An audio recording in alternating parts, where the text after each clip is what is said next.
ইফতারি সামনে রেখে দোয়া কবুল হয়। বিশ্বাস হয়? কি সামনে রেখে? সামনে ইফতারি। বসে থাকি আমরা তৃষ্ণায় সারাটা দিন, ছাতি ফেটে যায়। আল্লাহ দেখে, দেখতে দেখতে আল্লাহর একটা সফট কর্নার তৈরি হয়। এটাই সুযোগ কাজে লাগানোর, ঠিক কিনা? মুমিন ঝোপ যে কোপ মারে, সময় মতো কাজ করে, ঠিক কিনা? আল্লাহ তখন ফেরেশতাদেরকে জিজ্ঞেস করে, এই ঘটনা কি? খায় না যে? খায় না কেন? আল্লাহ রোজা রাখছে। এগুলো কি? রোয়াবজা, পেঁয়াজ, আলুর চপ, বেগুনি, মুরগির রান। খায় না। খায় না কেন? ওরা যে ক্ষুধার্ত, আল্লাহ আপনার ভয়ে।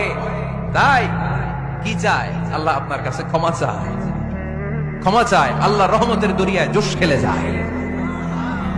আল্লাহ তখন বলে, আমারে দেখছে নাকি ওরা? ফেরেশতারা বলে, না দেখে নাই। আমার জান্নাত জাহান্নাম দেখেছে? না দেখে নাই। আমারে না দেখে, জান্নাত জাহান্নাম না দেখে আমার এত ভয় করে? যাও, আজকের এই রোজার বিনিময়ে এখন বান্দা যা চাইবে সব কবুল করে নেব।